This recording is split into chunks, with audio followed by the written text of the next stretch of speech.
Good morning or good afternoon, depending on where you are in the time zones. My name is Andrew Rudman. I'm the director of the Mexico Institute at the Wilson Center, and it's my pleasure to welcome you to today's seminar on Mexican farm workers in North American agriculture. This is the latest in a series of presentations in which we have shared results of research conducted with the generous support of the Walmart Foundation and the Howard G. Buffett Foundation. We're grateful for their continued support of our work on this critically important topic and grateful to all of you for joining us today. The COVID pandemic and the Great Resignation have highlighted for many the importance of farm workers across North America. In the United States and in Mexico, as we will hear shortly, there are shortages of farm workers, which may impact our ability to access the fresh produce to which we've become accustomed. Addressing this labor shortage, perhaps through expansion and/or reform of the H-2A visa program, will become increasingly necessary as our population continues to age and available workers seek less demanding positions. Mexico is aging as well and faces its own labor shortages, especially in the northern part of the country. So agriculture offers opportunities for Central American migrants and Mexicans from southern Mexico to find employment in the north of Mexico and of course here in the US. NAFTA was responsible for the huge expansion in Mexican agricultural exports to the United States and Canada. We have year-round access to fresh fruits and vegetables due very much to the opportunities provided by NAFTA, which have been capitalized upon by investors and businesses across the region. It's important to note that while many ascribe the growth in Mexican agricultural sales to low-cost labor, in truth, considerable investment has gone into this sector in Mexico. For example, I recently visited a blueberry farm and processing center that relies on a combination of labor, well paid by Mexican standards, I should add, and technology to produce blueberries for global export. USMCA also contains novel provisions to ensure that the labor provisions of the agreement are upheld. These provisions provide important protections for workers and an incentive for employers to treat their workers fairly and with dignity. Analysis of labor conditions in Mexican agriculture, as you will hear, reveals important differences in the treatment of workers in the export and domestic agricultural sectors. These distinctions must be kept in mind when assessing USMCA compliance. We're pleased to welcome today a number of panelists who have years of experience analyzing these and related issues and look forward to hearing about their research and learning from their experience. It's my pleasure now to introduce Dr. Phil Martin, Professor Emeritus of Agricultural and Resource Economics at the University of California, Davis, where he is chair of the University of California's Comparative Immigration and Integration Program and editor of the monthly Migration News and the quarterly Rural Migration News. In the US, Dr. Martin was the only academic appointed to the Commission on Agricultural Workers to address the effects of the Immigration Reform and Control Act of 1986. He received UCD's Distinguished Public Service Award in 1994. And now I'll invite Phil to make some opening remarks and to introduce today's program. So thank you for being here, Phil. Thank you, Andrew. And I want to thank everybody for being here. We are looking at the role of Mexican-born workers in North American agriculture. As you know, North America's got roughly 500 million consumers of fresh fruits and vegetables in Canada, Mexico, and the United States. And there are two sectors in North America that have really been transformed by freer trade with NAFTA and now USMCA since 2020. And those are the automobile industry and agriculture. In both cases, both autos and auto parts employ about 5 million workers. But in the auto sector, the jobs that are offered tend to be year-round, and they employ Canadian workers in Canada, US workers in the US, and Mexican workers in Mexico. In agriculture, there are also about 5 million Mexican-born workers in the three countries, roughly 3 million in Mexico, 2 million Mexican-born workers in US agriculture, and 50,000 or so in Canadian agriculture. But agriculture tends to offer often seasonal jobs to workers. And what the purpose of this Wilson Center project is to obtain reliable data on wages and working conditions for Mexican-born workers in all three countries, Canada, Mexico, and the United States. And what our program today is going to do is first have Agustin Escobar presenting the results of a 2021 survey in Baja California, an area that has developed rapidly as a source of tomatoes, strawberries, and other berries for the United States.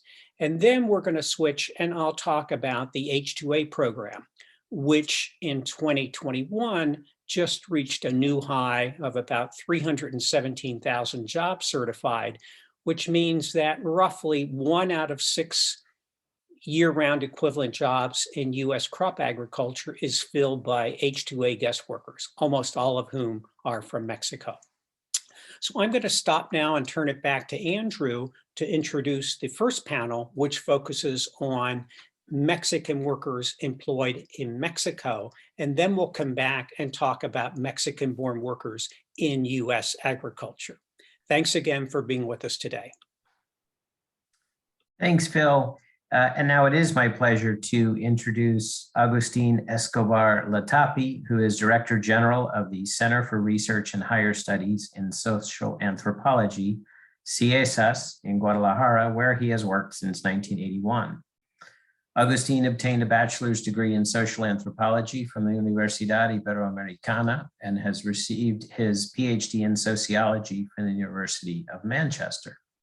He's remained at the top level of the Mexican researcher system since 2003, and since 2006 has been a member of the board for the Mexican Council for the Evaluation of Social Policy. He's been a member of numerous boards and councils at institutions such as the UNDP, IOM, the state government of Jalisco, and others. So welcome, Agustin. Great to have you with us, and we look forward to hearing your presentation. Muchas gracias, Andrew, y muchas gracias a todos. I'll speak English, but now I see that interpreters are here, so anybody wishing to hear me in Spanish can do it. I'll share my screen.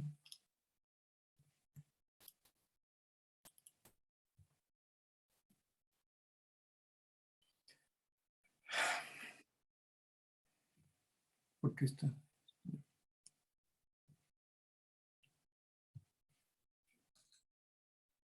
We saw it there for a moment, Agustin. Yes, but that's the one in Spanish.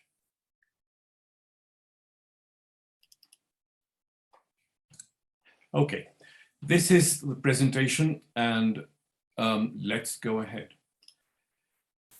My first point is that Mexican agriculture has become a strategic industry.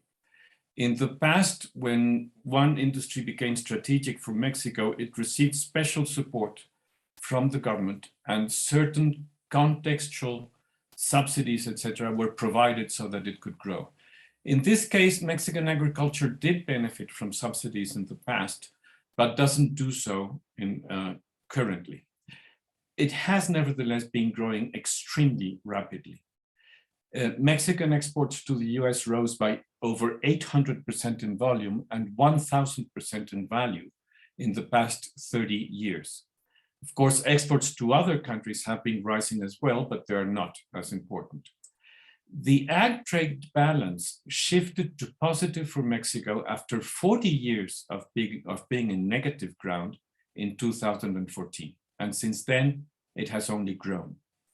In 2019, over 90% of Mexico's positive trade balance in USMCA was derived from agriculture. Other sectors of the economy had trade balances closer to zero. In Mexico, we have often said that all international agricultural trade was controlled by foreign multinationals, by non-Mexican multinationals. Today, the scenario is much more complex, with many Mexican firms owning distributors and wholesalers in the US, although the main multinationals are still there and they still exert significant power in the industry. Growth in Mexico has concentrated in labor-intensive crops, except for avocados. And the growth of an agricultural labor force that is focused on exports has lowered extreme poverty in Mexico and food deprivation in the rural municipalities participating in this growth. We will update this analysis for 2020 once the pertinent figures have been published later this year. This is the growth that has taken place over the past 30 years. This is a figure from Steve Zaniser in the Department of Trade. Mexico's farm workers is a labor force that is increasing. Every year, it grows by about 3.3%, more or less, but productivity is rising. So exports per worker are rising much faster than employment. Incomes for agricultural workers have improved since 2012, 2014, and they are higher in the main export areas. Also, the main job benefits have been increasing. Social Security affiliation, which is the most expensive job benefit in Mexico, has tripled in Baja California in the past 10 years, and it has grown 8-fold in Sinaloa and Culiacan for the past 20 years. How many farm workers are there in Mexico? This is a number that has been debated really, but we have looked at it very, very carefully. According to the 2020 population census, Mexico's total farm works has remained steady at about 5.6 million workers for the past 10 years. Relative to the whole working population in Mexico, it fell from 13% to 10%. Now, out of those millions of workers, 3.1 million work for a wage, but they may be working for a wage in any position. They may be driving trucks, or they may be working in offices in agricultural related firms. Of those 3.1 million, only 2.28 million perform direct agricultural works in agriculture. And that means, this whole thing means that for the first time, more than 50% of Mexico's farm labor force is waged. Self-employed and unpaid family workers have become less than half the total workers in agriculture. And main characteristics are the following. They have lower schooling than most of Mexican workers. They are more heavily indigenous, which means they are more vulnerable than most workers. And women's participation in waged farm work is small, 12%, but it is growing. Underage workers account for 7% of the total, and that is not moving much recently. We estimate that of those 2.28 million, there are between 700,000 and 800,000 persons working in export agriculture.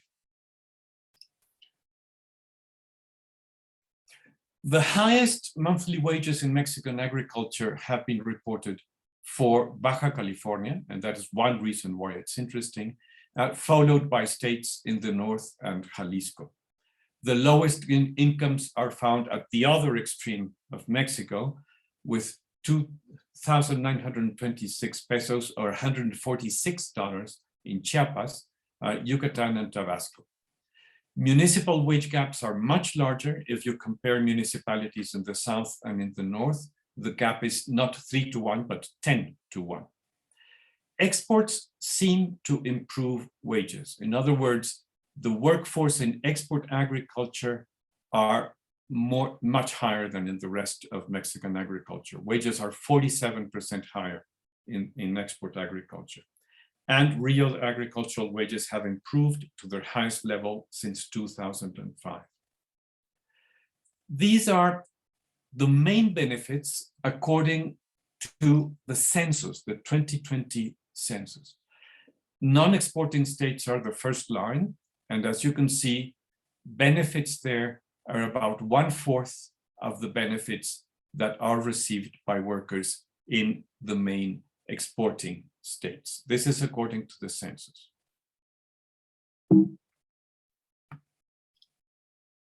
Regarding benefits, agricultural workers in general and averages in export states still receive less job benefits than manufacturing workers, but their benefits are increasing rapidly. In Culiacan, payment into Social Security has risen 8-fold in 20 years. In Ensenada and San Quintín, it has increased 3-fold, as I would say. The following graph describes Social Security affiliation and how it is growing. The blue line, this is why. The blue line describes permanent workers affiliated to Social Security, and that line is growing at about 5% per year. The red line is describing temporary workers in Mexican agriculture, and that line is growing at 10% per year. So in sum, Mexico's farm workforce in general is growing faster than the overall labor force, slightly slower than production because productivity is rising. It is becoming a waged workforce. It is being formalized, although coverage of job benefits is still quite low. Formalization is faster among temporary workers, and real wages have risen. Women's participation is low but rising. Underage workers dropped from 2000 to 2015, but they are stagnant right now. Why are we studying Baja California? Ag jobs in Baja California only comprise 2% of all national ag jobs. However, exports from Baja California are about 10 times as large as Baja California's participation in national employment. Cultivated area in Baja California is in fact dropping. It has dropped over 70% in 20 years, but production is up. So the transformation of production in Baja California is extremely important. And within Baja California, there are large differences in terms of underage labor. In San Quintín, it is almost non-existent, only 0.3% of all employment, according to the census. In Ensenada, however, it accounts for 7% of all jobs. The rate of worker affiliation to Social Security is the highest in Mexico, in Baja California. So if, depending on how you calculate it, it can be between 35% to 80%, but it is the highest in Mexico. We are using official sources. We are using our own random survey of 12 companies in Baja California. We have also done a large number of interviews and case studies with workers, company, government officials, labor leaders, etc. Because of COVID this time, and we could not survey precarious or informal workers in their homes because that's how we do it. But Diana and Elisa, two co-authors of the report, interviewed a significant number of them. These are the main characteristics of formal workers in the survey. One, they're more heavily male than in the rest of export agriculture. Men are slightly younger than women. That's because there's a larger share of men among temporary farm workers. Schooling is lower than in the rest of Mexico. It's less than 7 years. There's only 0.16% under 18. That's just one case out of 963 cases. 9.1% of the men and 10.8% of the women are over 50. And this is actually less than is the case for the rest of agriculture. But only 20% are native to Baja California. So about 80% are immigrants of some sort. Average age for men is younger because that is being rejuvenated by temporary workers who arrive from the rest of Mexico. Settled immigrants are much older, 6 years older, and they also report much lower schooling. Indigenous origins are almost universal. So that means that in 50 years, almost all of the workers in Baja California have come out of indigenous communities in southern Mexico. But most second-generation workers don't speak indigenous languages. There is significant competition with H-2A. This program takes the best workers, but quite often employers use going to H2A to work in the US as an incentive for their own workers to remain with their companies for a whole year or a whole season. In terms of wages, women's wages in Baja California are 52% above the wages of women working in Paris and the rest of Mexico. And men's wages are 47% above similar workers in the rest of Mexico. These are the wage levels. And as you can see, women earn $504 in Baja California per month, and men earn $565 per month in Baja California. And in the rest of Mexico, the wages are much lower. The last column refers to precarious workers, which basically earn about half of what the workers in Baja California are earning. And there is a gender gap throughout Mexican agriculture. It is a little bit smaller in Baja California than in the rest of Mexico. Comprehensive pay was one of the agreements after the labor movement of 2015. This labor movement is historic for many workers, and they say conditions have improved a lot since then. However, we interviewed many employers who insist that working conditions were similar before the movement, so that things did not change much. Social Security affiliation is almost universal right now. Year-end bonuses are equally frequent as in the rest of Mexico's export agriculture, but paid days off are less frequent in Baja California. Affiliation to the housing fund is lower than in the rest of Mexico, and Institute officials believe this has to do with lack of access due to low wages, job instability, and purchase of irregular lots. But we will see whether that is changing later on. IMSS Social Security childcare is practically non-existent, and access to company childcare is also rare. Between 6 and 8 childcare centers closed in 2020. IMSS, the Social Security Institute, is proposing a $210 monthly payment to employers opening childcare centers on IMSS terms.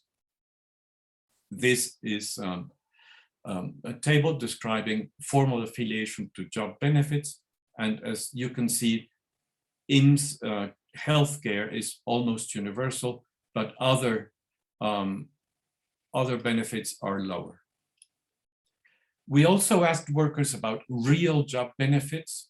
And as you can see, report tends to be lower for these other benefits, but workers still report effective, almost universal access to IMSS health services. However, this contrasts with qualitative interviews, which found many complaints. Scarcity in those services, difficult access to the services, low quality of treatment, no access to medications. Effective access to housing fund savings is remarkably low, but on a par with the rest of Mexico. And workers report increased access to year-end bonuses and to profit-sharing payments in Baja California as opposed to the rest of Mexico. And the practical inexistence of childcare means workers must pay for informal childcare or rely on relatives or leave children on their own, often for many hours. This is a table that describes effective access to these job benefits. In the two higher lines, you can find conditions for Baja California. In the two lower lines are the conditions for the rest of Mexico in 2019 and 2020. Now, in terms of other characteristics, days worked per week are slightly less in Baja California than in the rest of Mexico. 5.7 versus 6.1. So they work slightly shorter weeks in Baja California. 31% of the men and 17% of the women send remittances home to southern Mexico. And this includes almost half of all temporary immigrants, as you could expect, because they leave their families behind, but also 13% of settled immigrants, meaning they have close family links to people in the south. We did, in this case, this year we did a special study of transport, and transport to Baja California, which is, I mean, close to 3,000 kilometers away from southern Mexico by road, is particularly difficult for workers. Their own expenses are high, their stops are infrequent, cafes along the way can be very expensive in terms of their income. So workers estimate that they spend approximately $60 each way, and they arrive extremely tired to Baja California. Often transport is the source of initial debts to employer. Actually, a number of new transport schemes is being tried by several employers in Baja California. And now we turn to informal or precarious workers, which, as I said, we did not do a sample of informal workers in the survey because of COVID, but later Diana and Elisa interviewed a large number of them. We estimate that they account for about 17% of all the workers, and we use IMSS registration to estimate this percentage. Locally, they're called saliendo y pagando, sorry about that. Locally, they're called saliendo y pagando, which is the same name they use in Sinaloa. They earn less, they have no access to benefits, they have no job security, they can work longer hours and have less access to rest during their working hours. However, some people prefer informal work. Piece rate in informal work can be quite high, and so they can make more money sometimes. But many also work here because they have no access to formal jobs. They may have ill health, which stops them from accessing formal jobs. They may lack documents, or they may have special family commitments, which mean they can't attend everyday work. And bus companies often control recruitment for these workers, collecting fees from both employers and from the workers. In terms of living conditions, we find three main types of living conditions. The households for these workers are extremely small, and that was surprising. It's only 2.2 members among temporary immigrants and almost 3 among the rest. But the average size for Mexican households is larger than that, 3.7 members. We visited 5 company housing complexes, and in general, the quality of these company housing complexes was quite good. They met most Mexican and international standards. In these places, workers don't pay rent and they have access to subsidized meals. But this is only for workers hired directly in their own communities by the companies. Most workers arrive on their own and they have to rent a room in a tenement. And most of these tenements are informally built and their facilities are a much lower quality. Rooms are often shared by whole families, and these workers can work formally or informally. So this is not just for informal workers. Finally, after a time in Baja California, workers buy irregular lots for between $3,000 to $6,000. They build their own house with very little help. They receive some help from employers and from international NGOs. Houses can be fragile and unhealthy for many years.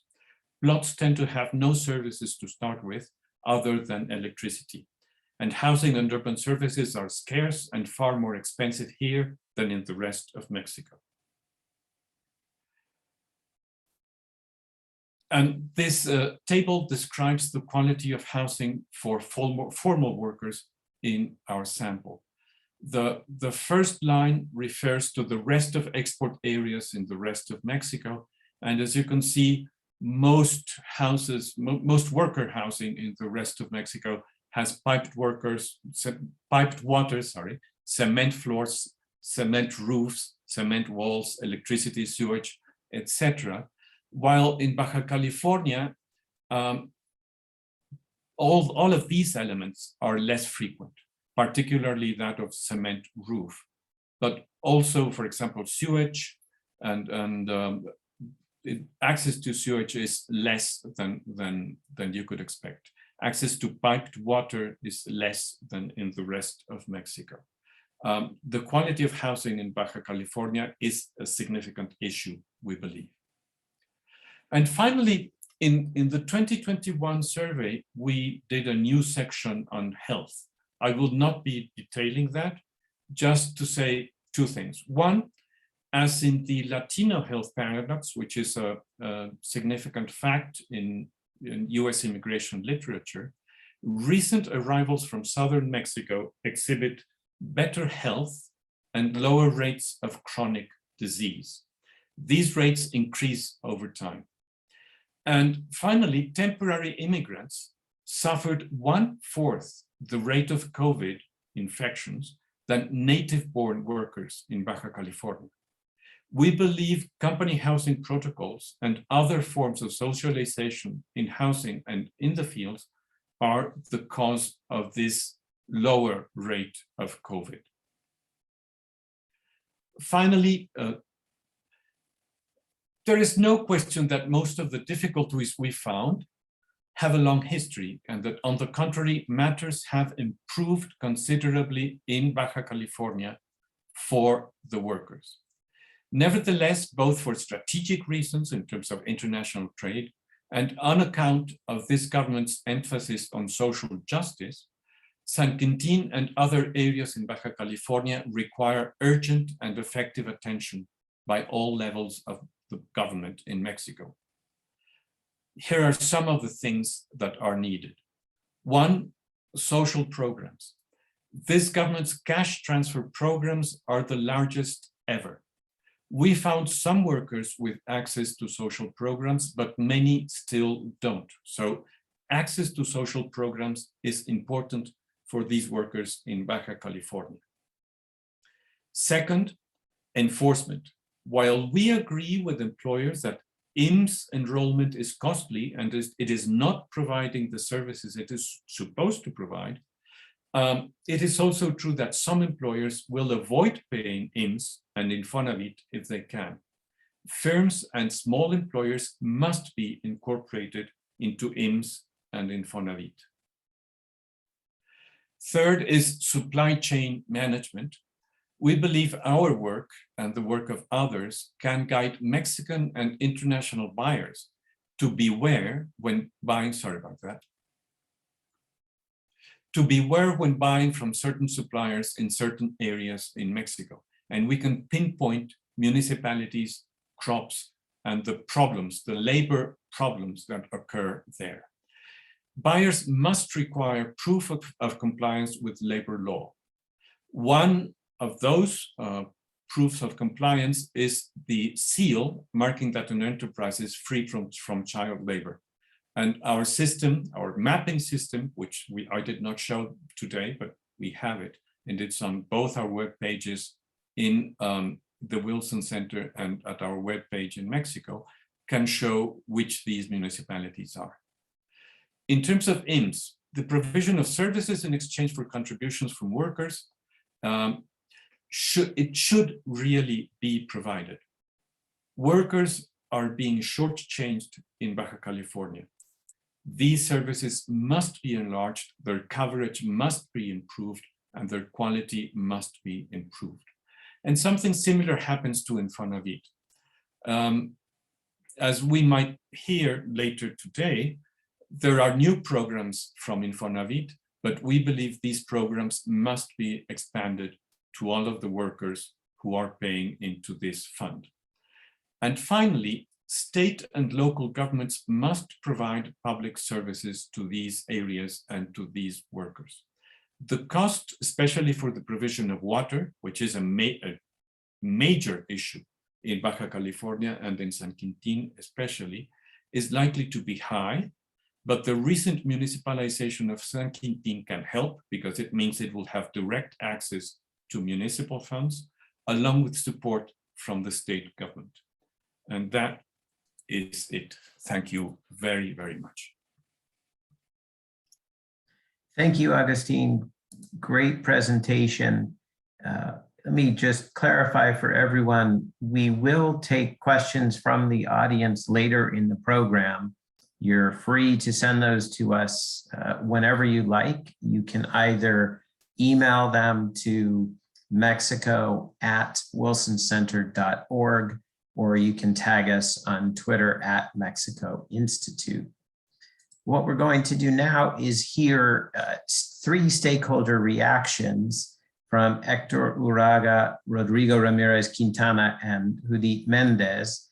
I'll introduce them all, and then we'll invite each of them to speak for a couple moments, beginning with Hector Uraga, who is president of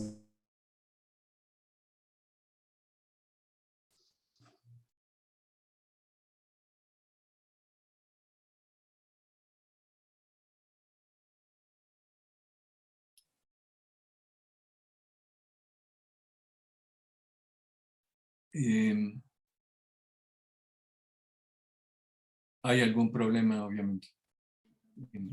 Sí, se congeló, ¿no? Sí. He received a bachelor's degree in political science and public administration.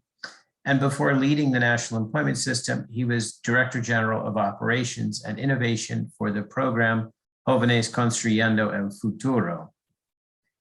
And Judith Mendez is president of the Fundación Agrícola El Toro. She's a public accountant with over 20 years of experience in the agri-food sector and is currently general manager at Promotora Agrícola El Toro.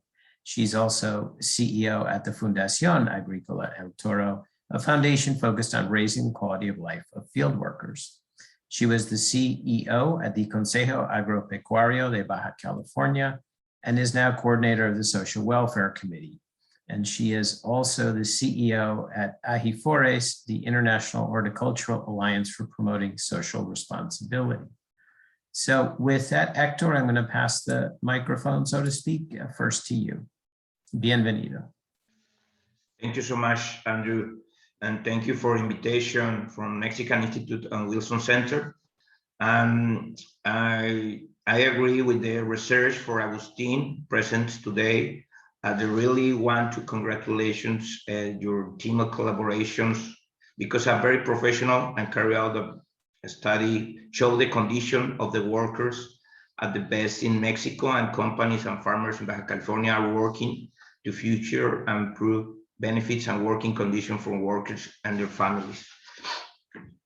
The Mexican farmers, especially in the part of Agricultural Council of Baja California, in the last 20 years have worked to produce quality products and use technology to produce fresh products of the best quality, and investing in improving the working conditions on the worker security for workers and their families.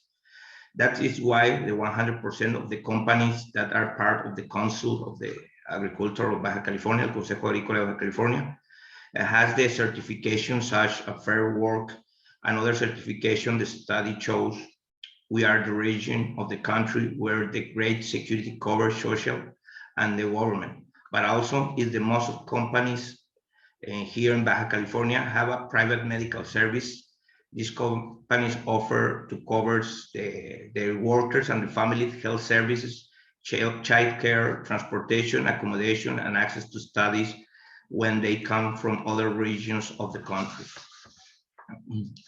The Agricultural Council, we're committed to working to continue improving the working life conditions of the workers and their families. In fact, we are working with the deputies and senators in the legislative federal power branch and bill to provide better medical and health services, daycare centers, but above all, they cover 100% the social security of agricultural workers in Mexico, have better benefits and cover their retirement and their quality of life for themselves and their families. I believe the agriculturists in Mexico working very hard to can get the best quality life to the workers and their families. Thank you. Gracias, Hector. Como mencionó Agustín, hay traducción disponible con la interpretación debajo de la pantalla si prefiere escuchar en español. Rodrigo, le invito a comentar, por favor. Muchas gracias, Andrew. Un saludo a todas y todos. Y considero que justamente el estudio que presenta Agustín y todo su equipo es fundamental para poder entender la realidad del campo en nuestro país, principalmente en el sector exportación, como ya lo mencionó Héctor.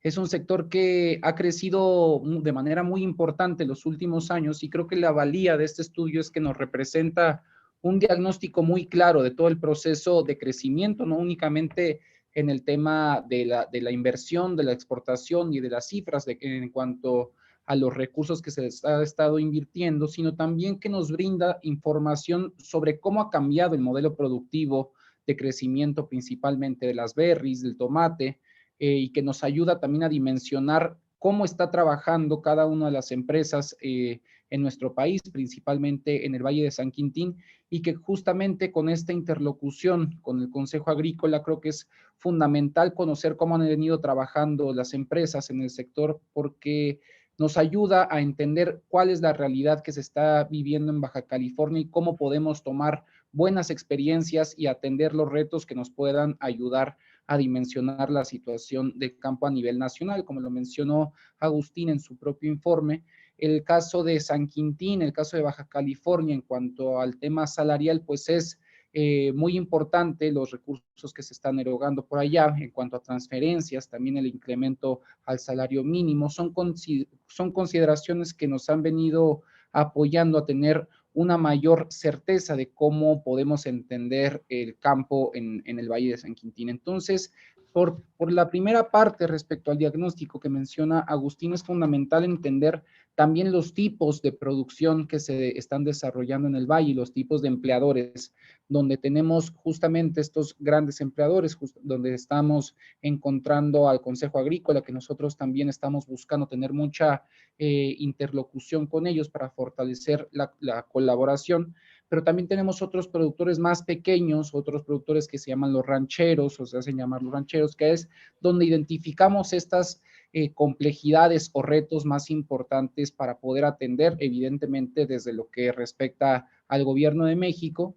y particularmente cómo podemos participar nosotros desde el Servicio Nacional de Empleo, que realmente es la bolsa pública de trabajo del Estado mexicano y que podemos proveer servicios de intermediación laboral y acompañamiento en los procesos de movilidad laboral. Y creo que esto es uno de los retos más importantes, como bien menciona Agustín, que podemos ir identificando qué hacer. Tenemos una situación muy compleja en situación de movilidad laboral, como lo mencionó en el estudio.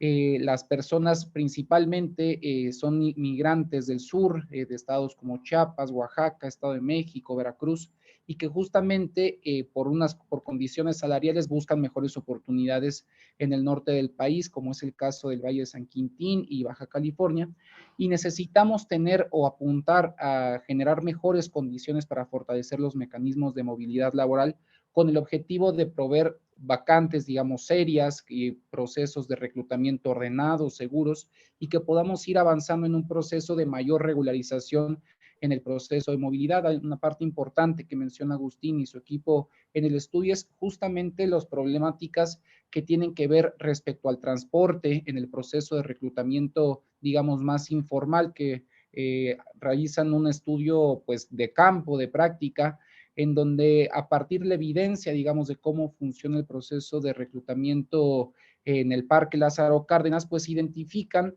cómo se da todo este flujo, digamos, de personas, como bien mencionó, llamadas saliendo y pagando, que están buscando mejores oportunidades y que por problemáticas de derecho a identidad, problemáticas de documentación, pues están participando en estos mecanismos en donde no necesariamente tienen las condiciones y prestaciones laborales establecidas por ley y que también se genera una problemática también en el proceso de movilidad, transporte en condiciones pues deplorables o muy deficientes, y son situaciones que debemos de ir avanzando, digamos, como país, como reto por parte del Estado mexicano para garantizar cada vez más y mejores oportunidades seguras, legales, ordenadas, que nos permitan ir avanzando en un proceso, digamos, de ordenamiento, teniendo como digamos, piloto, como punto de lanza el caso de San Quintín, pero tenemos otros estados con situaciones muy complejas también y inclusive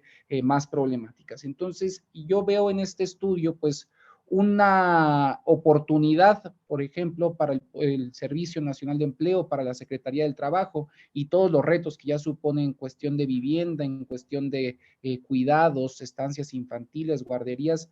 Muy importante porque realmente es un estudio que profundiza un análisis respecto a cómo ha venido trabajando el campo en el Valle de San Quintín, no únicamente a partir de la investigación y de procesos, digamos, de datos muy claros, sino con un ejercicio de trabajo de campo, que creo que eso es fundamental para poder tener un panorama mucho más completo de cómo podemos participar e identificar áreas de oportunidad que nos permitan ir avanzando en generar mejores condiciones para los trabajadores que están participando en el valle y evidentemente generar condiciones también de competencia justa para los propios empleadores, tratando de cuidar los procesos de reclutamiento de las empresas grandes, pero también de las chiquitas, tratar de buscar el cumplimiento de las prestaciones laborales para todas las personas que estén participando ahí y juntos, evidentemente con la experiencia de la academia, en este caso con este estudio de Agustín y el equipo,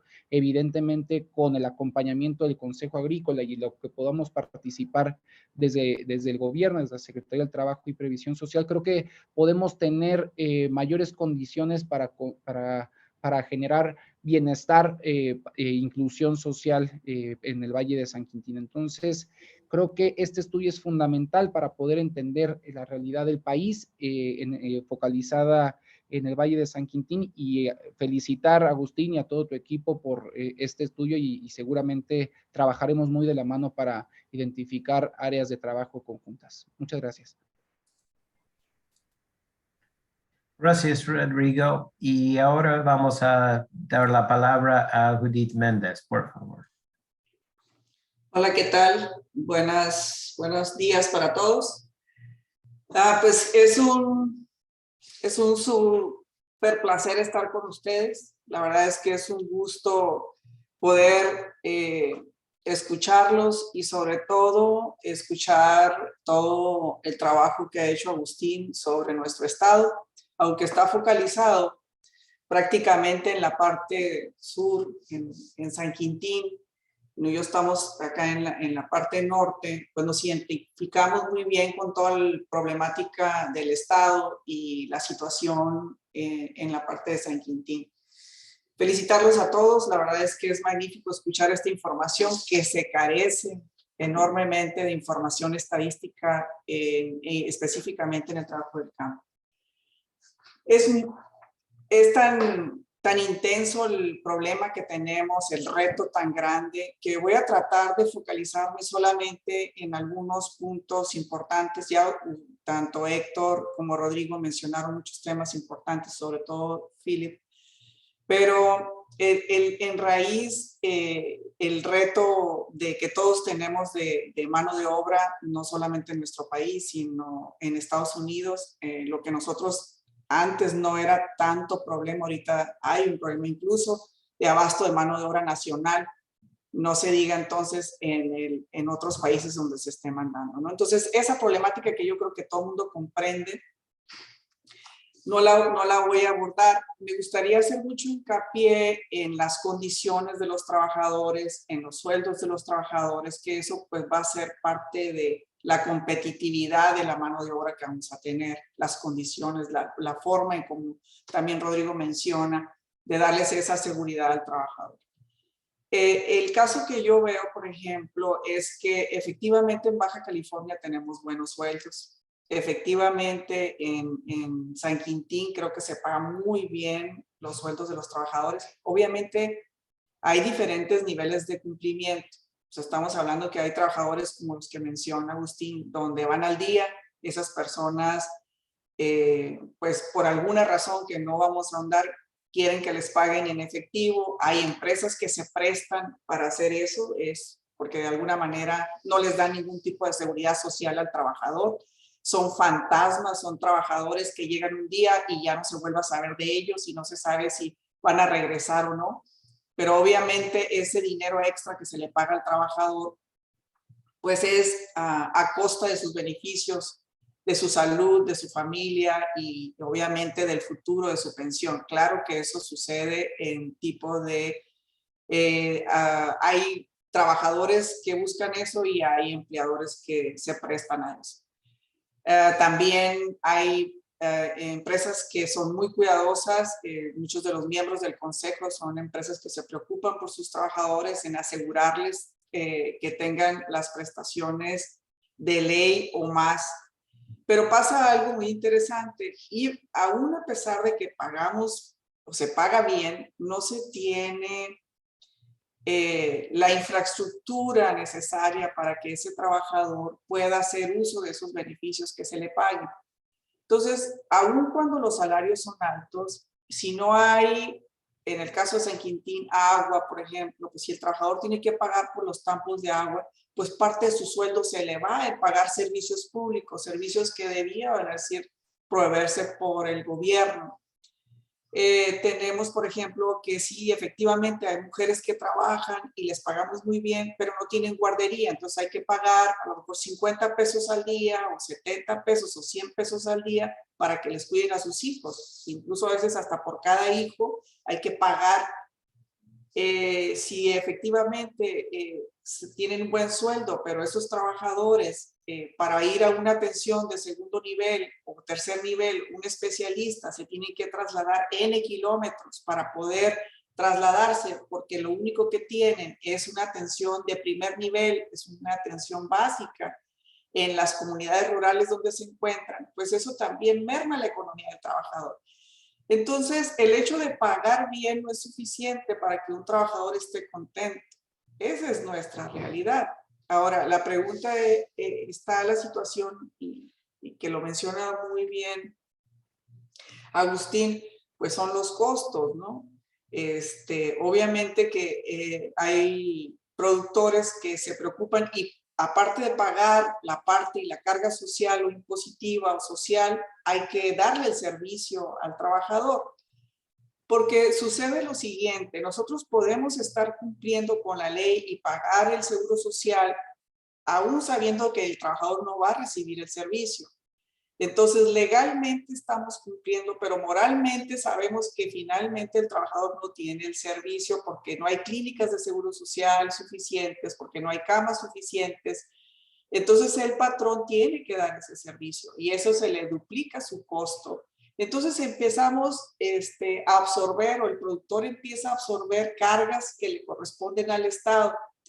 Pero esa es la realidad que tenemos en nuestro país. Sí se ha ido transitando, pero es muy lento el trabajo que se ha hecho en el tema del campo. ¿Qué son las cosas que estamos viendo nosotros como áreas de mejora? Bueno, pues así se les da ahorita, el nuevo gobierno está tratando de garantizar alguna pensión básica para aquellos trabajadores que pues nunca tuvieron una pensión, por lo menos es un ingreso que tienen para asegurarles una vejez digna. El Infonavit está cambiando también sus programas, acaba de lanzar un programa es más, está por lanzar un programa exclusivo para trabajadores del campo, aunque ahorita está en una transición y acaba de lanzar un proyecto piloto para 8 estados de la República. Ese proyecto piloto solamente está aquí en Baja California, está en Chiapas, Jalisco, Nayarit, Oaxaca, Tabasco, Yucatán y el Valle de México. Esos proyectos donde ya están acercándose a entender cuál es nuestra realidad. En el tema de Infonavit, a como estaba estructurado Infonavit, pues tenía un marco donde bajo esas reglas o esas características una persona podía acceder a tener una vivienda. Eso no era alcanzable para un trabajador del campo.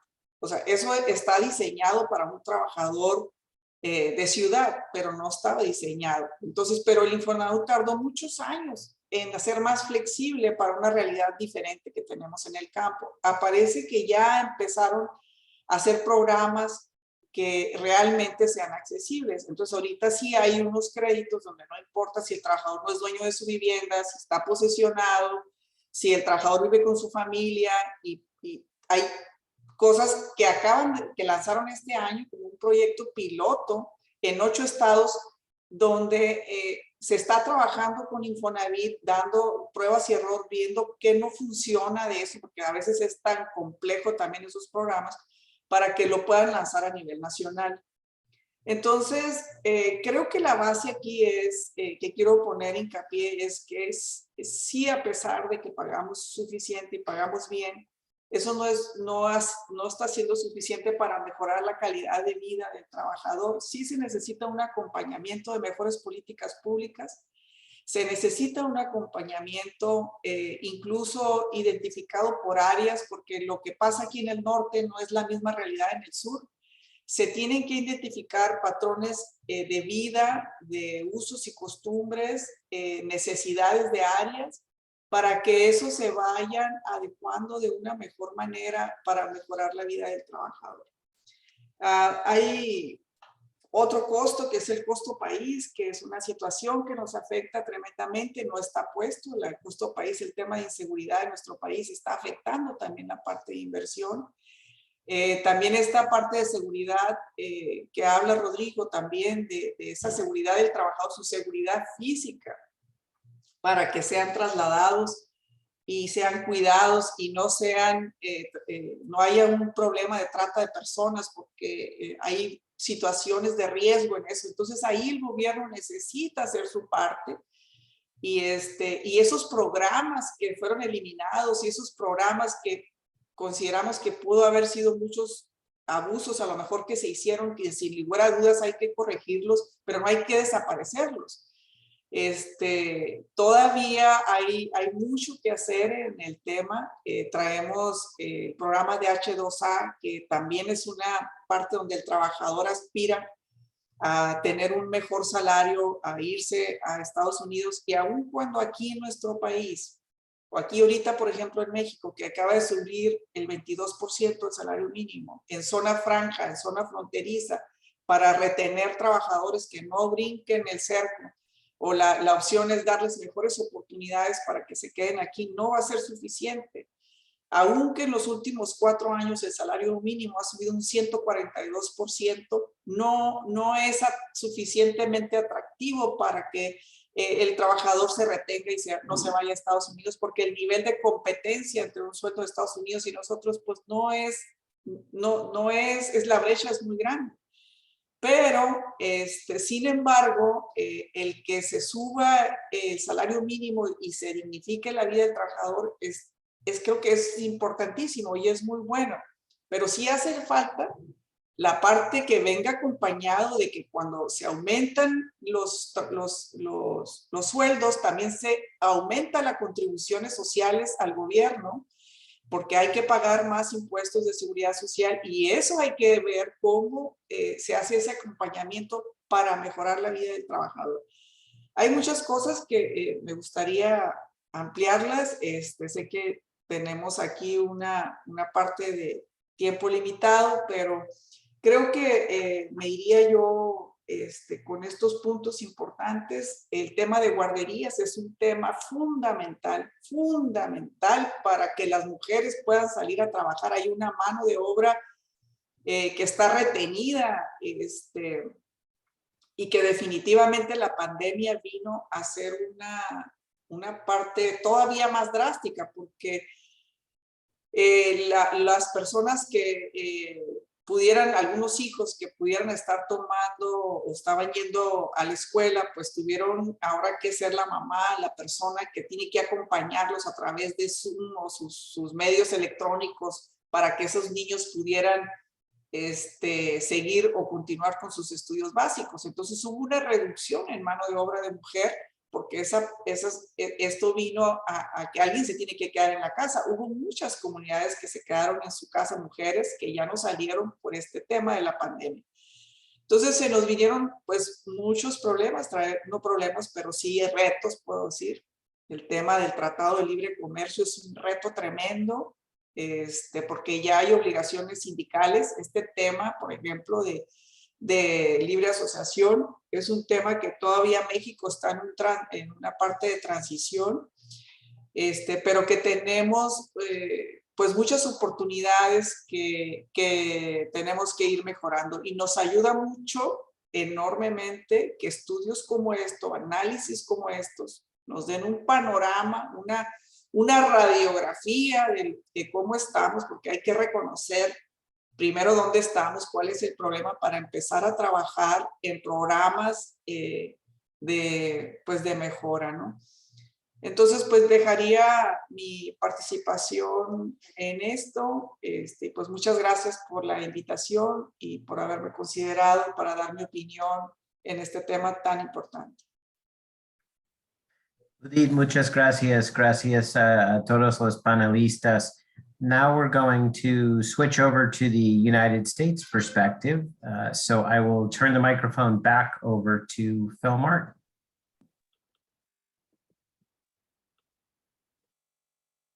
Well, good morning, and thank you all for switching to talk about mostly Mexican-born workers in the United States. We're going to talk mostly about the H-2A program and then the characteristics of workers. And the first point to make is that fruits and vegetables, which account for about 1/6 of US crop receipts, account for about 2/3 of H-2A jobs. So we have a relatively small slice of US agriculture, which accounts for most of the jobs that are filled by Mexican-born guest workers.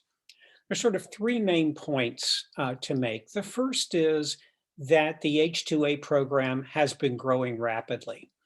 We have a little over 1 million full-time equivalent jobs in US agriculture. H-2A workers are in the US an average of about 6 months.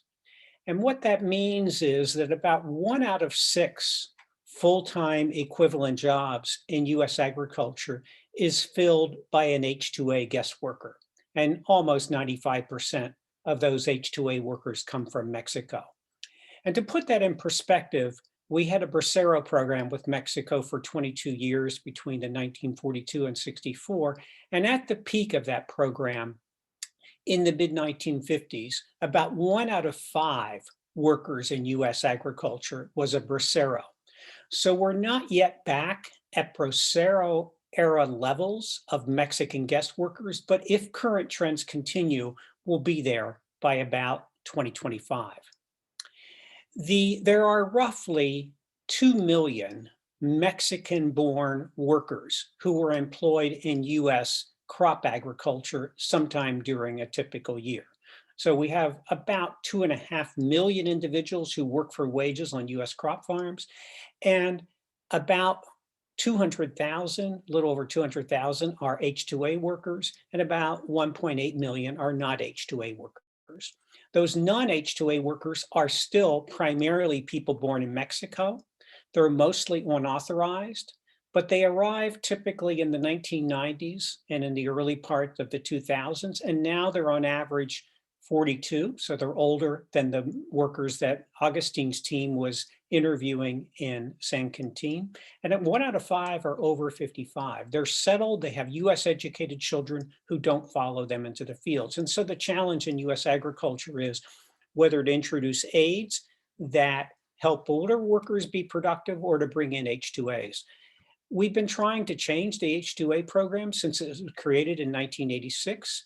Some ideas that may help would be to allow for multi-year certification of employers and multi-year visas for workers, so they don't have to go to a US consulate every year, to organize crews in Mexico or other sending countries so that they arrive kind of in a turnkey operation, have fewer and larger recruiters, and then to put the note right now, we don't interview H-2A workers when we do our interviews about who farm workers are. So adding them to our big survey might make sense. As in Mexico, as Augustine emphasized, hired workers do most of the employment in agriculture. Yes, there's still a lot of family farms and unpaid family workers, but hired workers are now about 2/3 of average employment. They're projected to be 70% by the year 2030. When we look at agriculture, agriculture is divided into roughly 30 categories. Everything's from eggs to corn and soybeans. And when you really start looking at where the labor is in 3 sectors: fruits, vegetables, and horticultural specialties, so-called FVH. Horticultural specialties are greenhouse and nursery products, mushrooms, things that are often grown undercover or partially undercover. And the important takeaway is that the number of employers, so most employers in agriculture are not operating fruit, vegetable, and horticultural farms. But the 1 out of 6 farm employers that does accounts for about half of all the farm labor expenses. And then if you look even within the fruit and vegetable, or you look at agriculture generally, you wind up with 5 sectors that account for almost all of US agricultural employment. The United States calls the people who bring workers to farms crop support services. So crop support services are mostly labor contractors. Not all are labor contractors. There's also harvesting companies.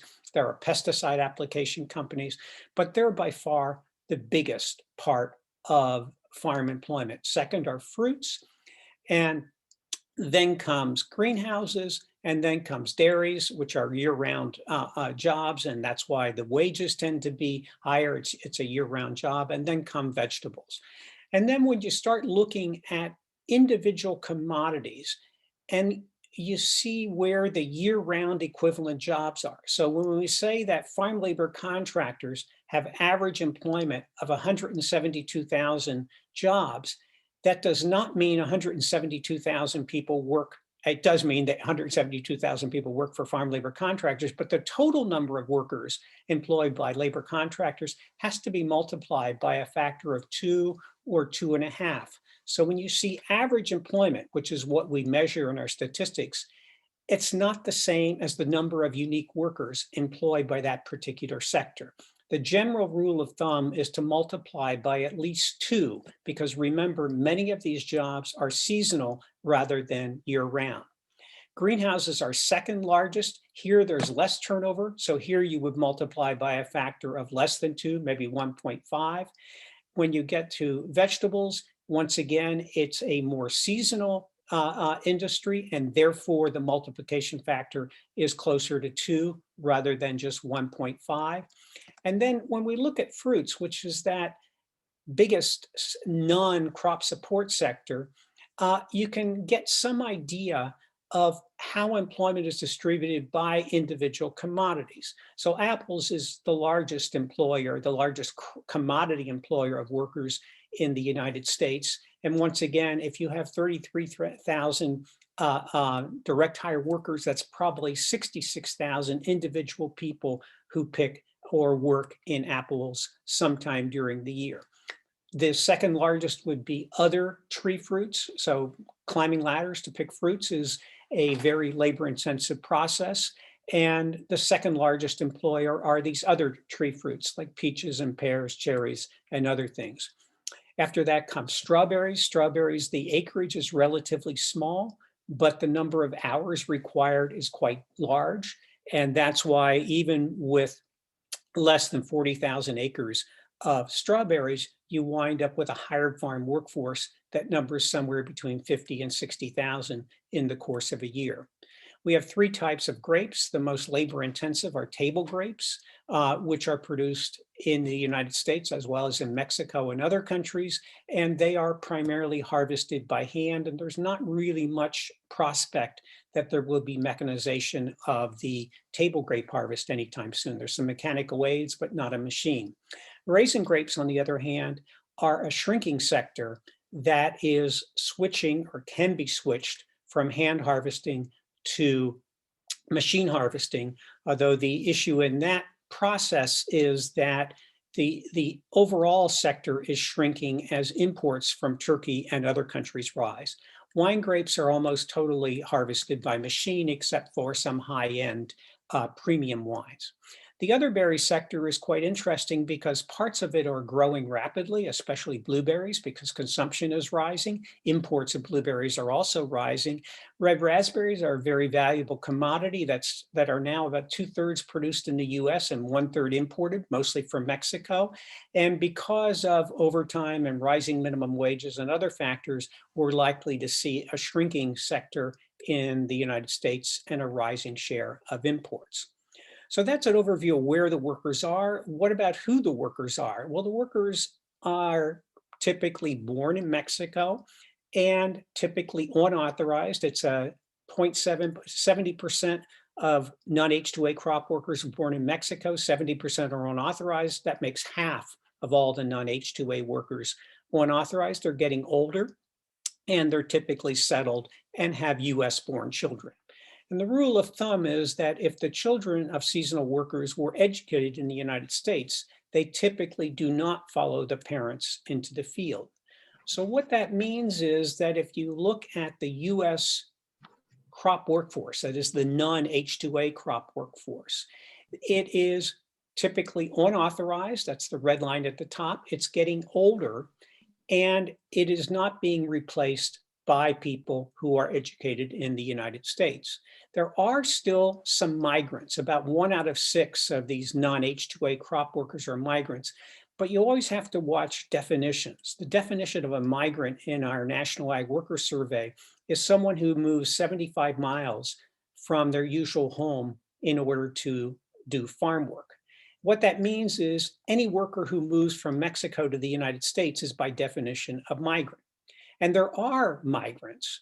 There are legal green card commuters who have homes in Mexico and who work in the United States for 10 months, 11 months a year. And about 1 out of the US crop workers who are migrants, half are these green card commuters who moved go between Mexico and the United States.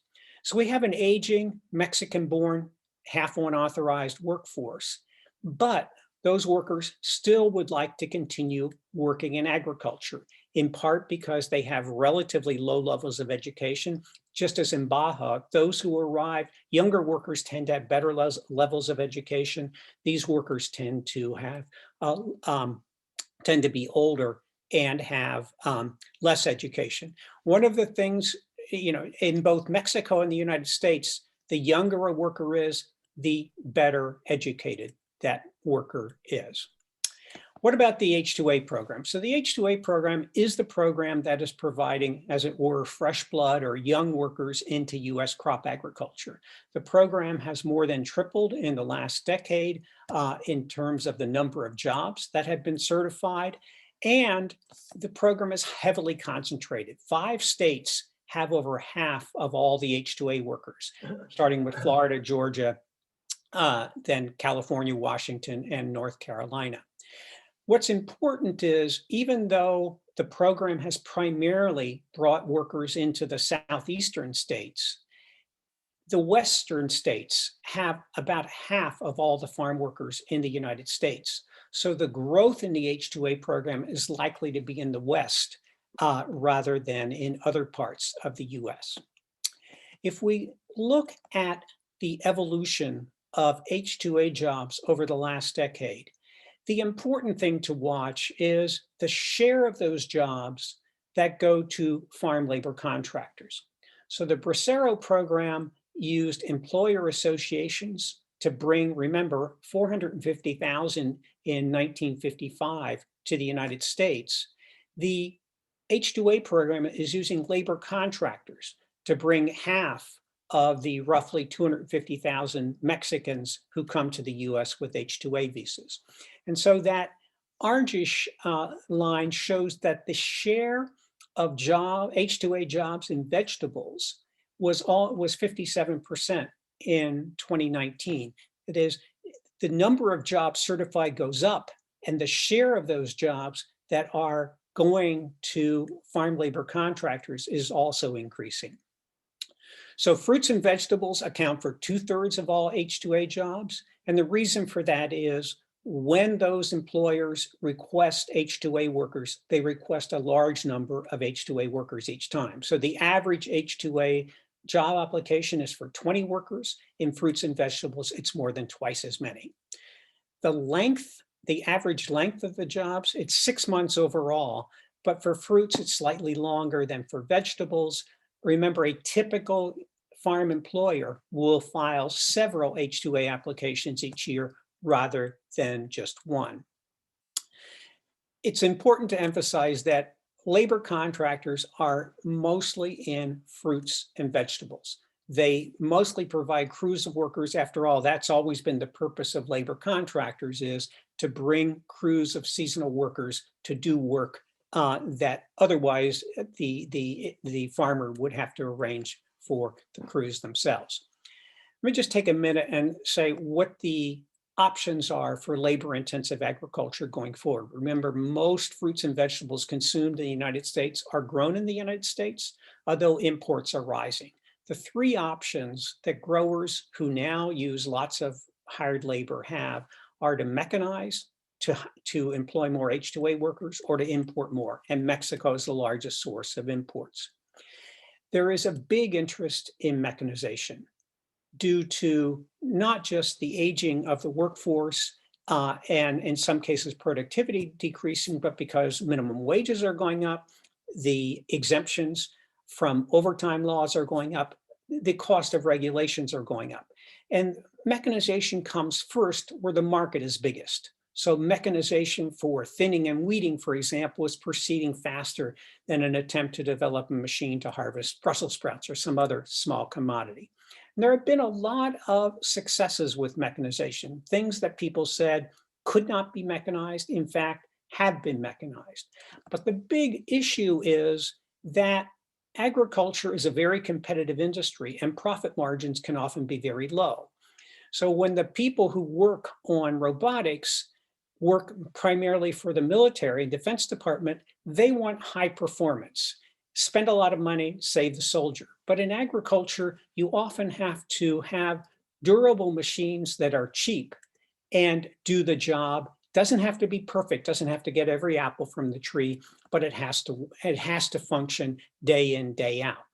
What happens in many commodities is you have to change the way in which they're grown. So in apples, the new planting methods are much more putting apples in fruiting walls that make them appear much more like vineyards. That both helps hand workers who harvest or thin from these platforms, or makes it easier to develop machines that could harvest those apples. With an aging workforce, whether it's young or old workers, these fruits and vegetables are typically over 90% water. And if we can have a mechanism that takes the lifting and carrying, you have to still lift from the ground, but if you don't have to carry that harvested commodity for a long distance, workers will be more productive. And so there is a trend to try to take as much as possible the lifting and carrying out of farm work. So how do we think about H-2A? For the last 30 some years, the idea has been to make it easier for farmers to employ H-2A workers, and advocates have said, no, there's enough US workers. You simply have to raise wages rather than make it easier. We've now seen that with COVID and high unemployment, it's really hard to move unemployed US workers, even food system workers, from restaurants, for example, to fields. So what could be done to make it easier and to provide really some win-win kinds of operations? We do annual certification in the United States. That is, each year, the worker doesn't know if he or she is coming back. The employer doesn't know if he or she is going to be certified. You could go the way some countries do to multi-year certification. The employer knows that he or she will be certified, sends the job offer to the worker. The worker leaves from his or her home in Mexico, comes to the border with a job offer. The CBP would probably have to contact the employer to make sure it's legitimate. But the basic idea is if you had multi-year, you would have more certainty, less costs for both sides. Instead of coming with individual workers, one could think about crews, where the whole crew comes with their own supervisors, drivers, cooks, and everything.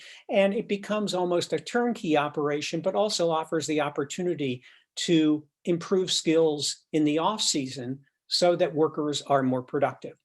And the final thing is there are about 10,000 unique workers who apply for H-2A workers each year. And remember, the average application asks for 20 workers. If there was some way to favor fewer and larger recruiters, it would make it easier for them to understand the rules of the program, to have compliance departments, and it might wind up making it easier to ensure that workers are protected. So this whole notion of thinking of multi-year, arriving in crews, doing training in the off-season, replenishing workforces might make things work. The real question is, could you trust people to comply? Because we'll likely never have enough enforcement people to really check. One thing that's important to keep in mind is when you actually look at the enforcement experience, WHD is the Wage and Hour Division of the Department of Labor, and we looked at all of their enforcement in agriculture over the last 15 years. And what we find is that the 5% of employers, farm employers, who had the most violations accounted for 2/3 of all violations. What that means is if you could get rid of 5% of employers or bring them into compliance, you would get rid of 2/3 of all the violations that were found in agriculture. And this happens no matter what commodity you look at. You can look at all crop farms, you can look at apples, you can look at labor contractors. The same pattern shows up. The 5% with the most violations account for 2/3 or more of all the violations. It is important to recognize that some labor recruiters in the H-2A program have a business model that's based on violations. They're sometimes hard to detect, although this particular company with an address in Beverly Hills should have raised eyebrows, but it didn't, both with the dominant US Farm Worker Union as well as with other people. The company is now out of business. The final option is we talk about mechanization, H-2A and its issues. And the final thing, just let me say a word about imports from Mexico. People don't typically appreciate, Americans don't appreciate that 60% of our fresh fruit and 35% of our fresh vegetables are imported. And Mexico is the source of about half of the fresh fruit imports and 3/4 of the fresh vegetable imports. And as Augustine mentioned, using Steve Zanheiser's slides as I am, the quantity of fruits and vegetables imported from Mexico has jumped enormously.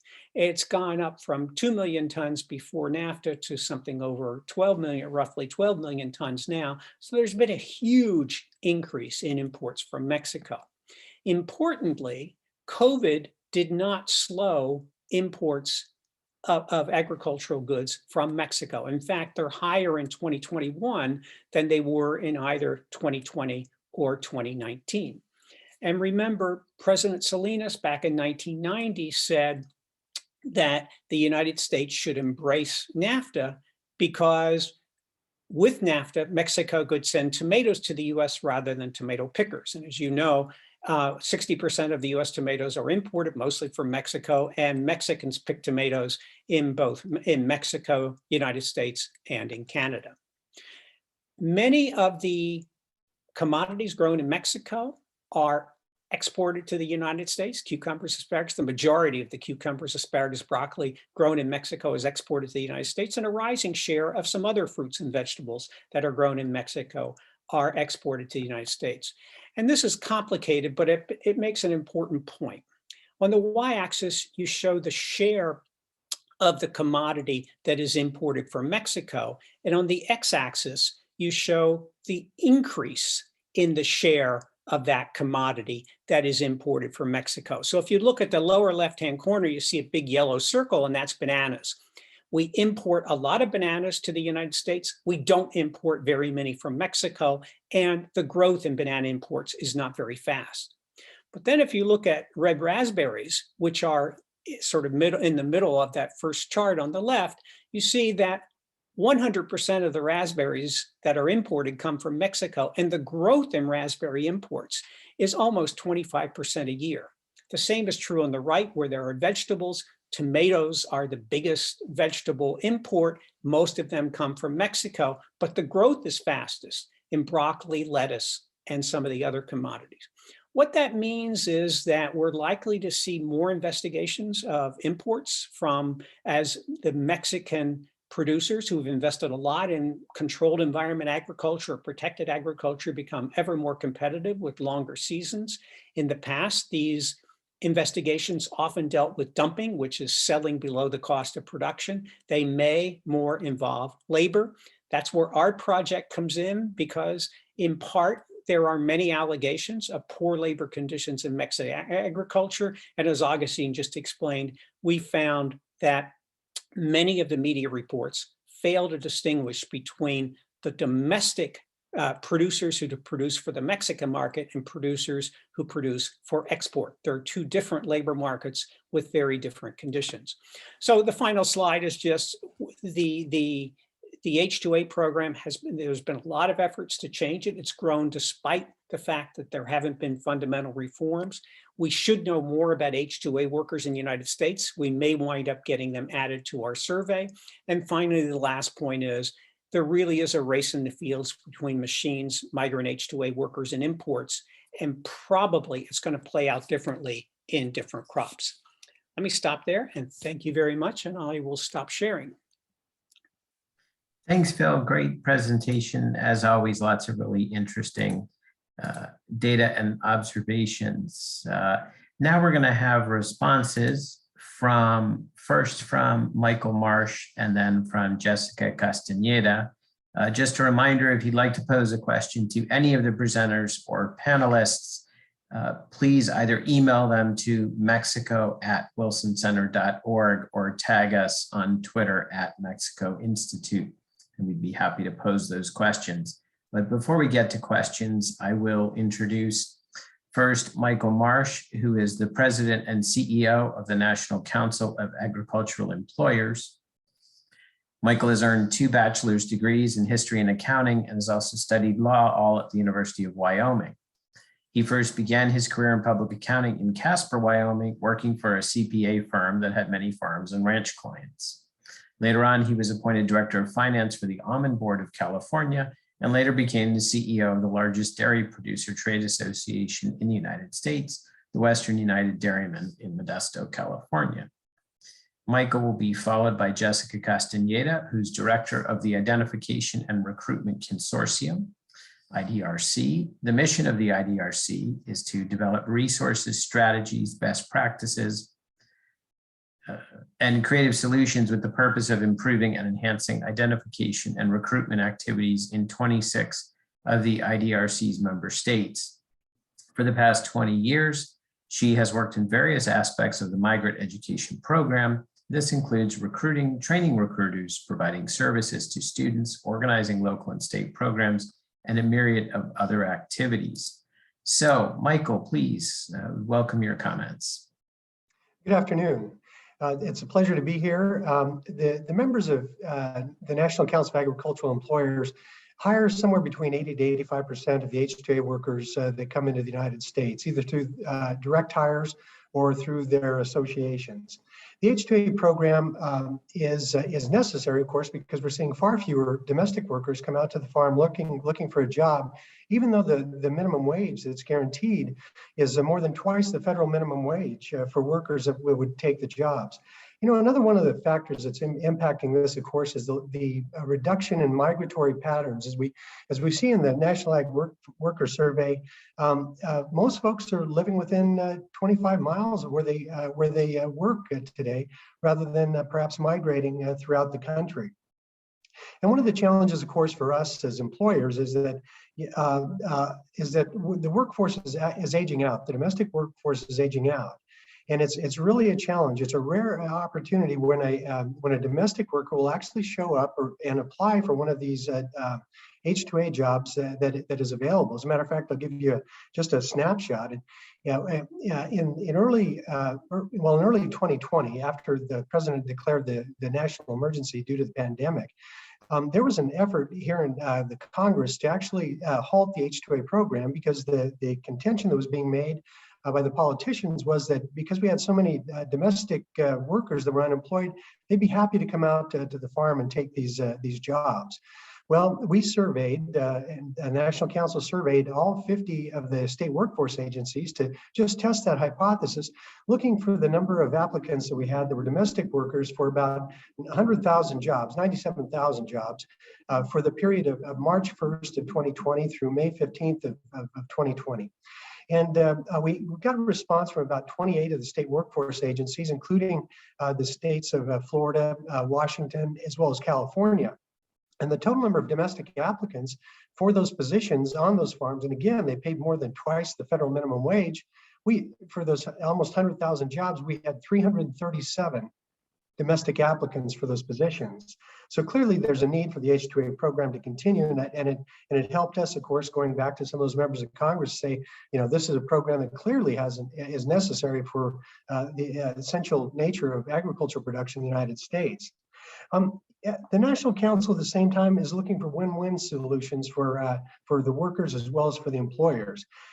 We represent employers that are committed to compliance with program requirements. We provide webinars, seminars, and compliance-related educational opportunities for employers, and they are always well attended. As a matter of fact, the event we just had in Las Vegas, it sold out 3 times as folks were anxious to get some of that education that we provide. And these offerings typically qualify for continuing education from the Society of Human Resource Management. And we also have a weekly H-2A call where growers across the country have an opportunity to share experiences that they're running into, and they get to vet those with attorneys that are also members of the association on the call to see if we can be sure that everyone's staying in compliance with the laws.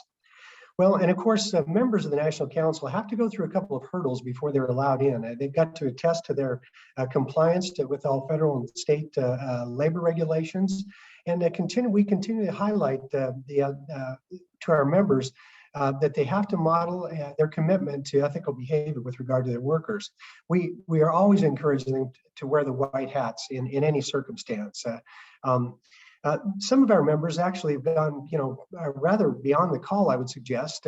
We have some of the members are actually providing pastoral counseling to workers who are coming into the United States in very uncertain circumstances, some of them, typically men that are coming in, that are young men, that are coming into work here, and maybe it's their first time away from home and they're a little anxious about that. So the pastors work with them to help calm some of that anxiety. We have other members that also provide financial counseling services to the workers, because in many cases they're going to make more money in the space of a week than they might make over the course of a year back home. And we want to be sure that after they're done with their jobs, that they're returning home with most of their paychecks. We regularly invite the Wage and Hour Division of the Department of Labor to participate with our weekly H-2A calls, and they've been very good about doing so. And then we host the Equal Employment Opportunity Commission, the Office of Foreign Labor Certification, the Department of Justice, and the U.S. Citizenship and Immigration Service at our regularly scheduled meetings as well. We really believe in that notion that compliance is everybody's job. This year, we entered into collaboration with the Centers for Disease Control on a pilot project to test H-2A workers for COVID in Mexico prior to transiting into the United States. And then subsequently, we worked with the National Center for Farm Worker Health using money from a grant from the Centers for Disease Control Foundation to vaccinate farm workers around the country, and also provide additional resources to farm workers. In one case, we actually worked with some of the H-2A workers to get them tested through the National Center of Farm Worker Health so that they could fly back home to Jamaica. The core thought on all of these activities, of course, from our perspective, is that everyone should be doing the right thing even when no one is looking. So compliance is very important to our association and to our membership. And we see that this program is going to continue to expand, as I mentioned earlier, because we simply don't get enough domestic applicants for these positions.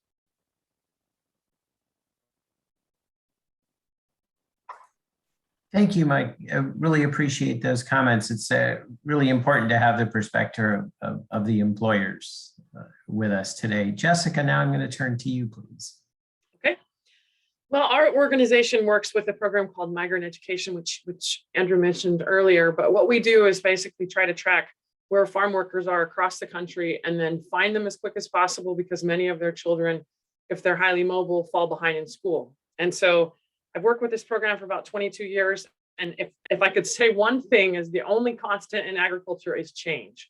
So we feel like we finally figure out where people are, we know how to find them. And then all of a sudden the workers that are in one county are now in another county, and farms change and the kind of work that they do. And the biggest thing that, I mean, I can back up every single thing that Philip said as far as what we're seeing is we see lots of farmer frustration. You see, I'm in the Southeast, but we work all over the country, and this idea of everyone's needing workers. And you turn on the TV and you hear that, so many people are unemployed. And that same thing that Michael just mentioned, where you imagine that people are going to be lining up for these jobs. And in all the years that I've worked in this program, I have never seen a line of people waiting for any of these agriculture jobs. And so we have typically worked with children of farm workers that were moving, family by family to different areas. And the movement has just changed dramatically over the years. We now don't see as many constant, kids are in Michigan and back and forth in Texas. We're seeing just the patterns are very skewed. It's really hard to see. We see about 20 years ago, I'm 44, and we said the average is 42. I remember when I first started in this, many were young, kind of the same age I was, and we're not seeing that new influx from them. And so we see a lot of H-2A. The labor contractors are kind of an interesting side, because out west, that seems to be a really big thing. Out east, we always have to go into the farm and try to make sure the farm knows that we're not immigration, that we're not wage and hour, that we're here we have resources for their workers. And kind of on the East Coast, we always do that through the farm owner themselves. The West Coast, it's very much go talk to the contractor, that doesn't have anything to do with me. And so we've seen this transition happen between these labor contractors that we worked with before that were just hiring locally, to labor contractors that are really coordinating all these efforts all the way to get workers from Mexico and bring them up. I worked with one this summer in New Mexico where he was just totally exasperated. They had brought about 400 workers. They had workers, like Michael mentioned, that wanted to go home. They said, I didn't know what I signed up for. I'm out of this.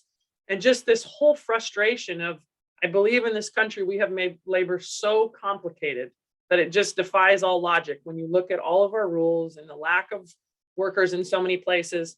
And then you look at that undocumented worker who is trying to compete with workers that are coming in, that are having housing paid, the wage is higher.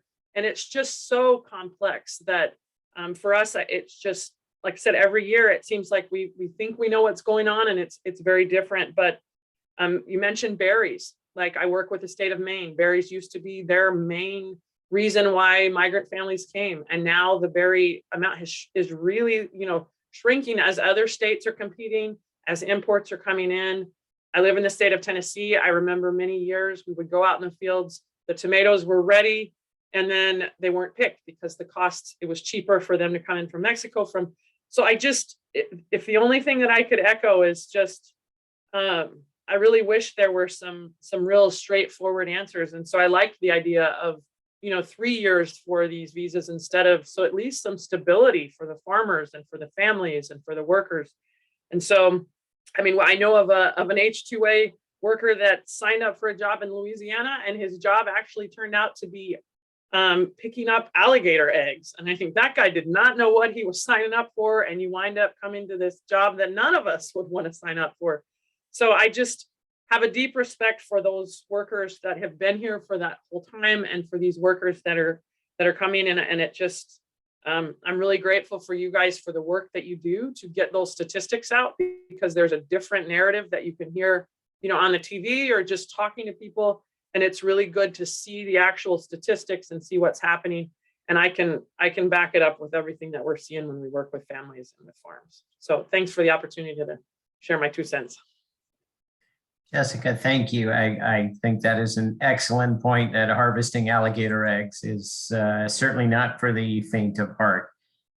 If all the panelists and presenters would turn on their cameras, we do have a few minutes for questions. Again, you can email them to mexico@wilsoncenter.org, or you can tag us on Twitter @Mexico Institute. While participants may be thinking about or typing their questions, let me pose a couple to kick things off. And let me go first back to our first panel. Augustine, you shared a number of data points about changes in agricultural labor in Mexico. And so let me ask you 2 questions that you and the other panelists might want to talk about. One is, you noted that over 50% of farm labor in Mexico is now waged. And maybe you could talk a little bit about what has driven that change. Is it different types of employers? Is there any connection to NAFTA, USMCA, and particularly the labor provisions? And then a related question, you mentioned that some people prefer to remain in the informal sector. And I guess I'd welcome thoughts on sort of, is that okay? Is there a way to create a system such that they could get the benefits that they see from informal work without putting themselves at risk? So maybe you and the panelists could just make a couple comments along, responding to either of those points. Delighted, Andrew. Yes, I did mention both of these things.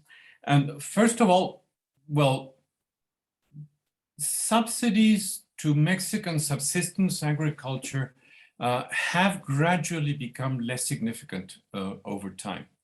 Now, that just changed with the new government. So in 2019, we had a renewal of subsidies that are particularly aimed at subsistence agriculture. So this may change, but for the past 10 or 15 years, the fact is that those subsidies went down. And so the attractiveness of family farming for poor farmers in Mexico has been shrinking.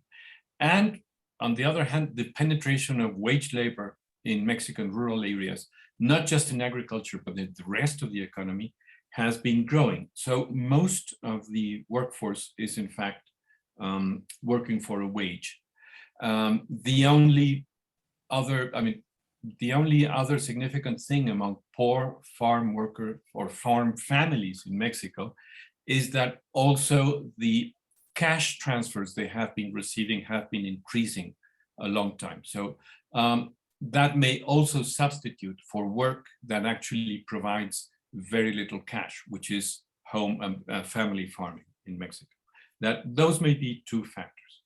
The other thing is, you're right. I mean, the people that prefer working for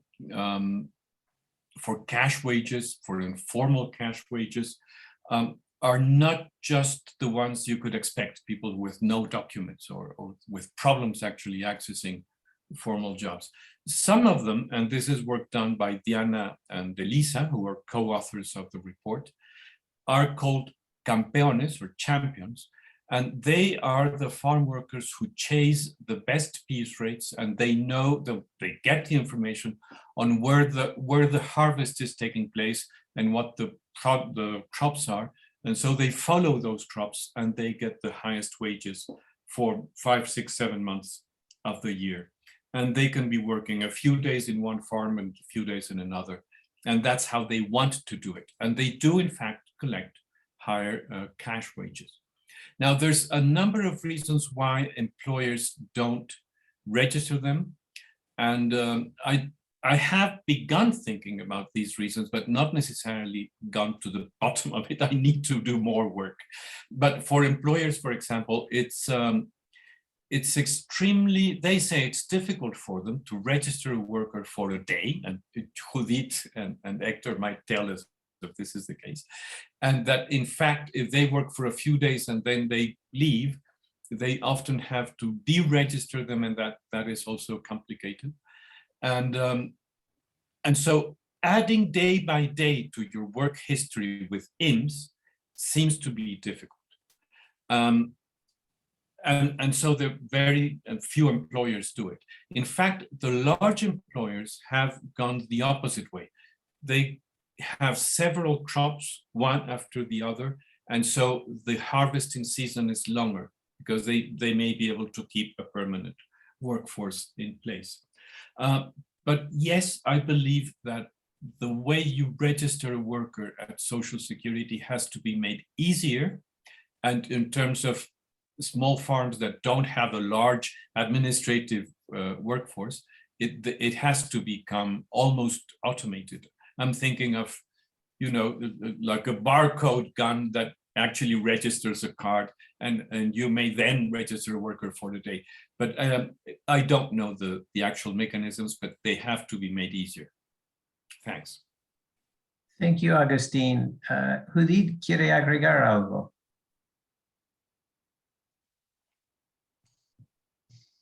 Sí, definitivamente me gustaría hacer un comentario adicional sobre este tipo de trabajadores.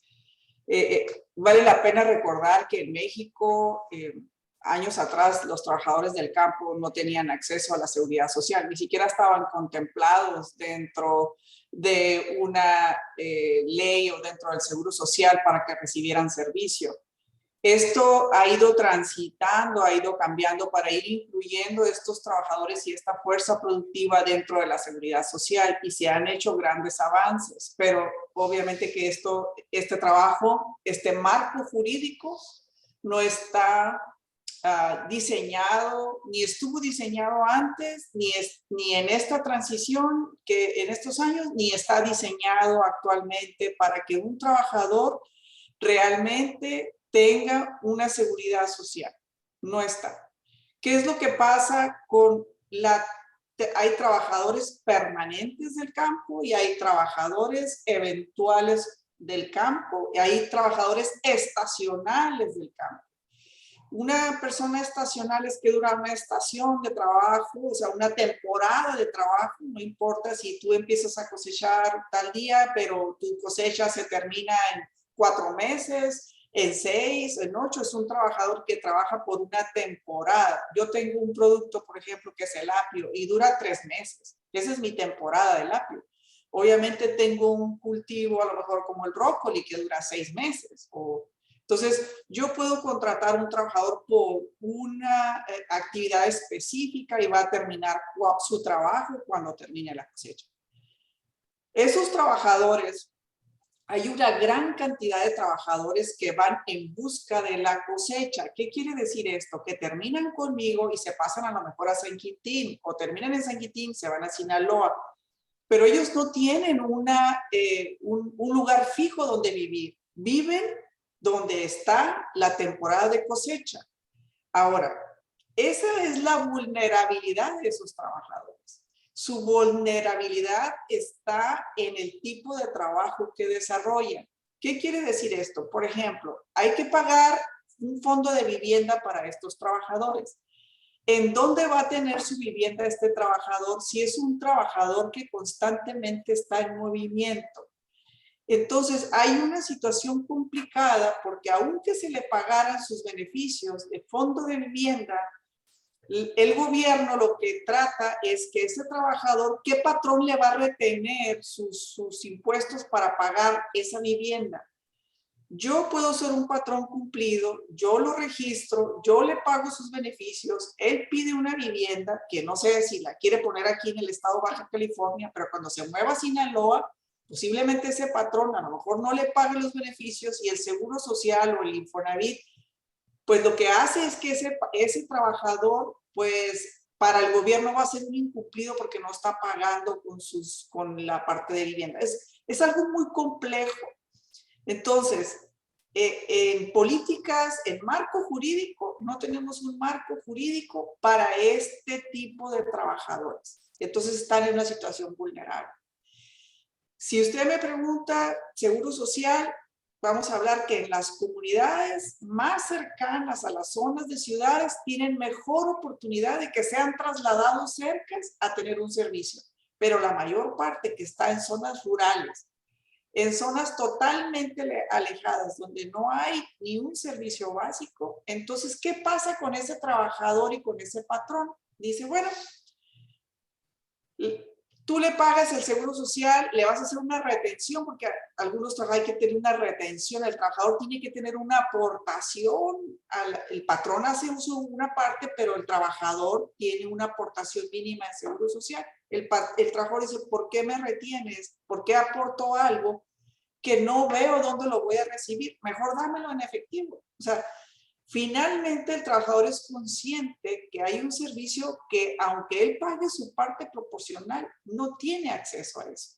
Entonces se convierte a ser un problema que no hemos podido resolver en México. Se han dado avances, pero se necesita realmente una gran apertura, se necesita un conocimiento de nuestra realidad.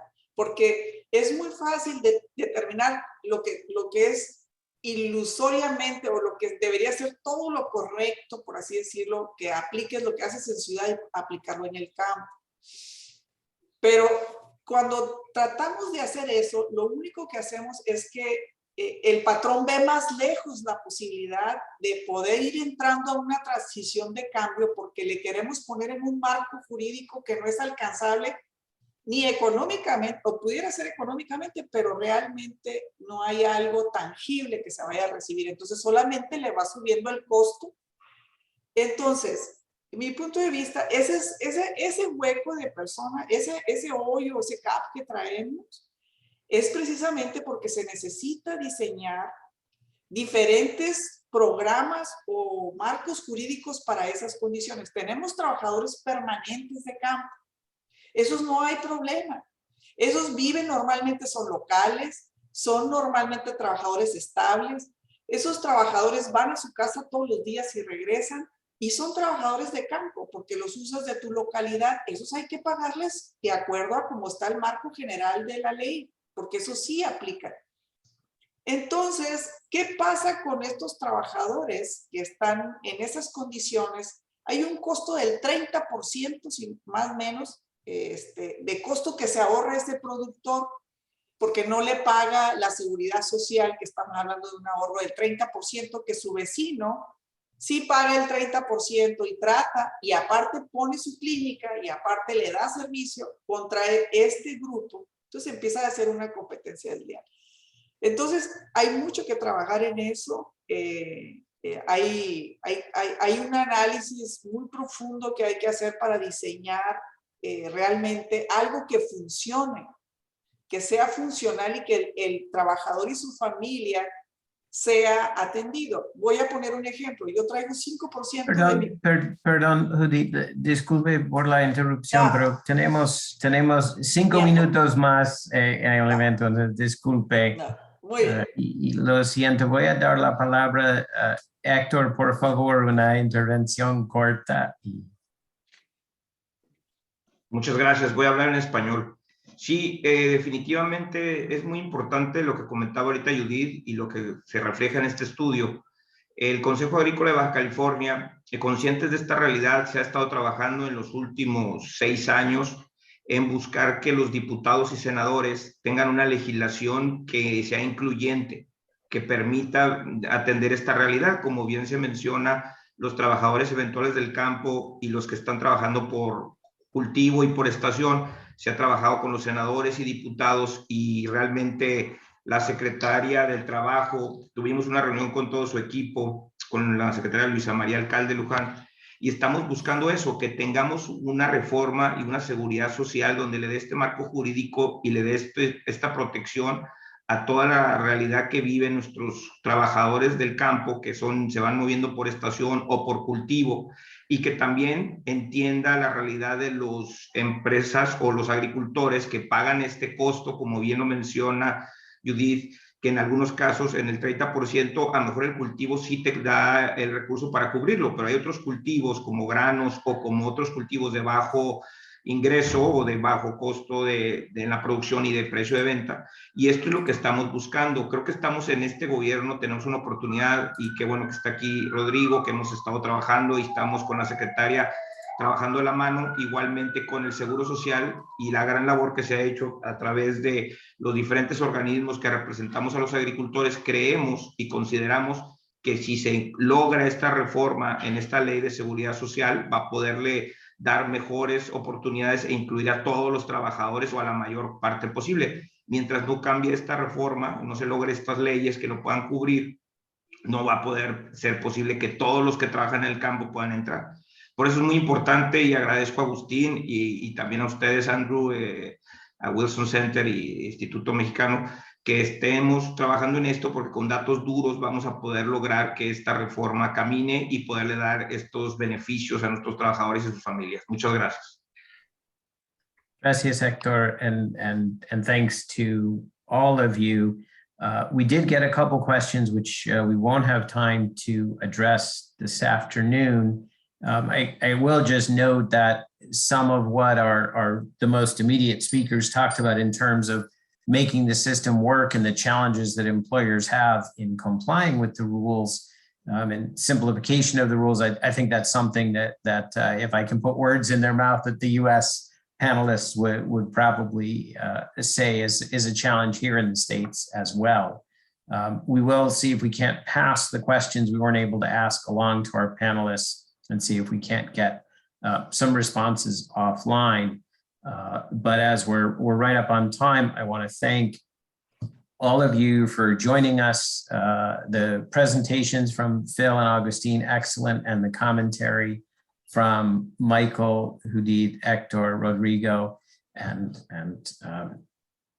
Jessica. And I want to also importantly, thank our sponsors for these projects, the Walmart Foundation and the Howard G. Buffett Foundation, again, without whose support we couldn't do this.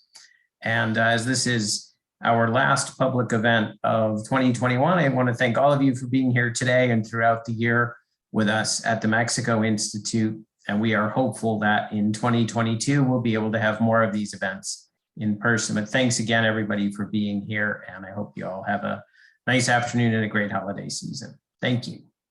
Thank you. Thank you.